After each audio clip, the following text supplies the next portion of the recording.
Para entender la actualidad de una forma mucho más profunda, es fundamental saber lo que sucedió en la famosa burbuja financiera de las empresas tecnológicas o la burbuja de las .com, ocurrida entre los años 1995 y 2002.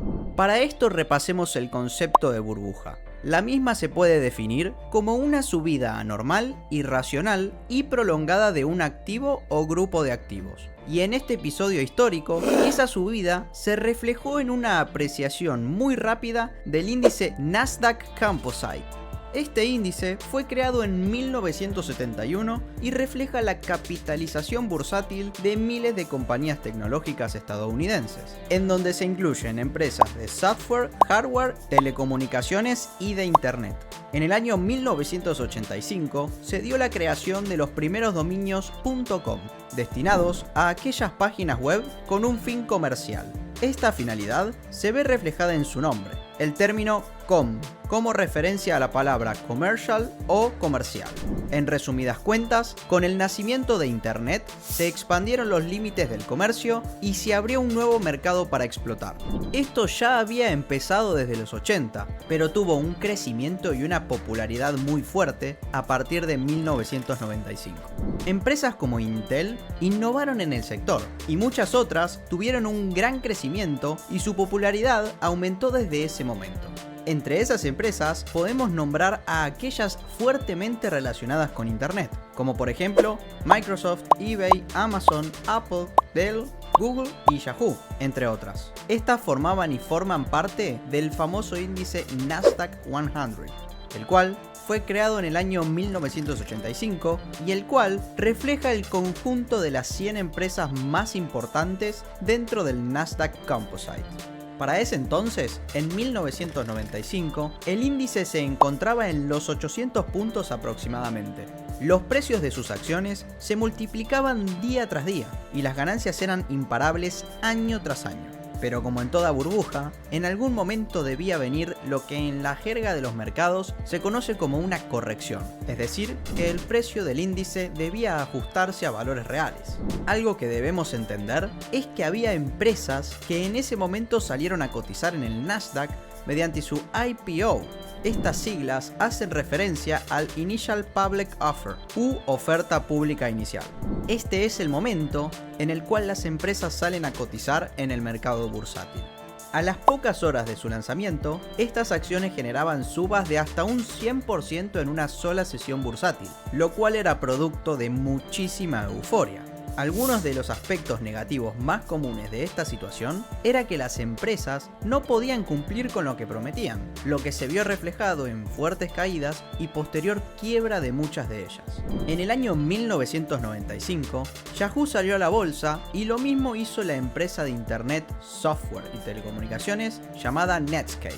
Para el año 1997, Amazon hizo su salida pública al mercado y en 1998 lo hizo eBay. Para el año 1999, más de 300 ofertas públicas fueron lanzadas.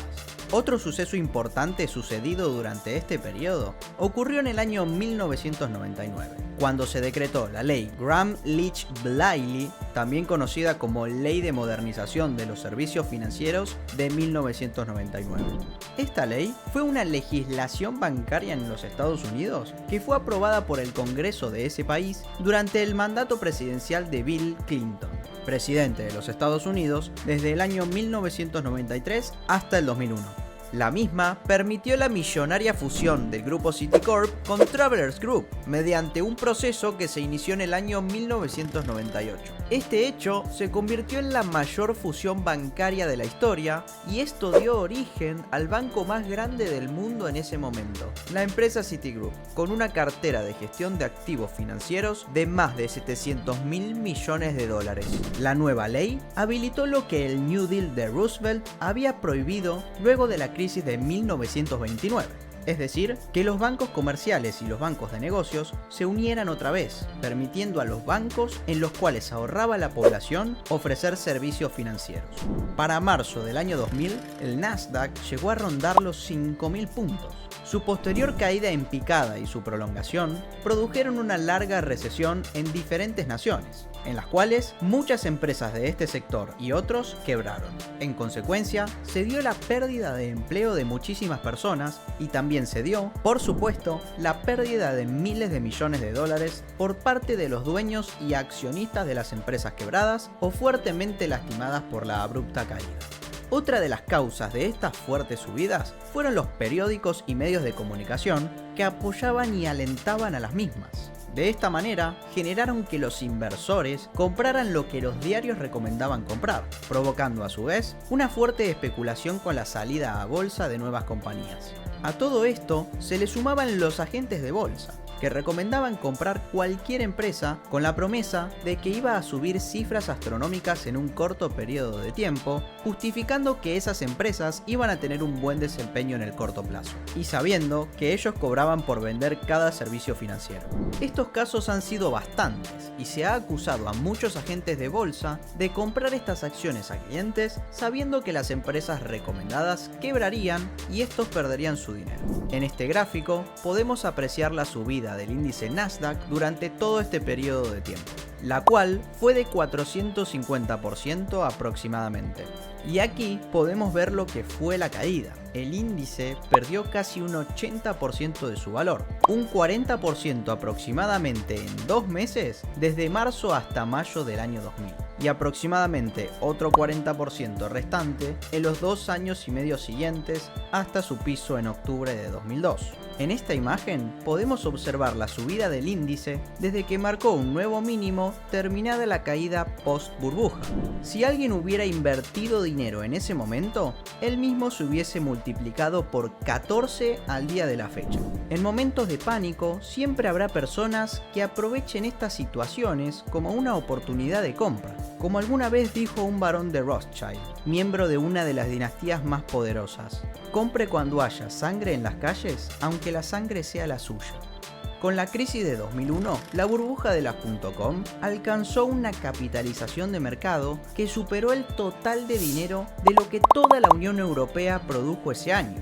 Es decir, que solo en la bolsa en el sector tecnológico había más dinero que el que produjo el continente europeo. Esto es muy sorprendente. Pero te cuento un dato curioso, hoy está sucediendo exactamente lo mismo.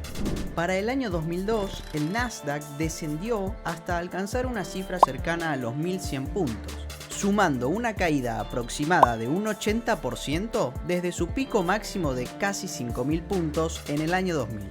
En ese momento, el entonces presidente de la Reserva Federal estadounidense, Alan Greenspan, que durante la gestación del auge de las .com había aumentado cada vez más las tasas de interés, decidió hacer todo lo contrario luego de que el mercado colapsara. Ocurrida la fuerte caída y los casi 2 años de recesión, Greenspan bajó las tasas de interés a casi el 1%, disminuyendo casi un 6% la tasa desde el año 2000. Para el año 2001 asumió como presidente de los Estados Unidos George Bush hijo, y al poco tiempo de haber asumido ocurrió uno de los hechos más impactantes de los últimos años: el atentado a las Torres Gemelas o World Trade Center, ubicado en la ciudad de Nueva York. Un mes luego de la tragedia del 11 de septiembre de 2001 y como consecuencia de estos hechos, comenzó la llamada Guerra de Afganistán. Y en el 2003 ocurrió la guerra e invasión en Irak, en la cual Estados Unidos participó activamente y le llamó la Guerra contra el Terrorismo. La invasión a Irak, entre otras cosas, también fue justificada por la supuesta posesión de Saddam Hussein de armas de destrucción masiva, y como ya lo habíamos visto brevemente, por enfrentar al sistema petrodólar, cuestión que no le gustó mucho a los Estados Unidos. Las guerras de Irak y Afganistán duraron hasta 2011 y 2014 respectivamente, y sus gastos en armamento fueron billonarios. Estos gastos fueron otro de los tantos motivos del déficit norteamericano que provocaron en parte la crisis del año 2008.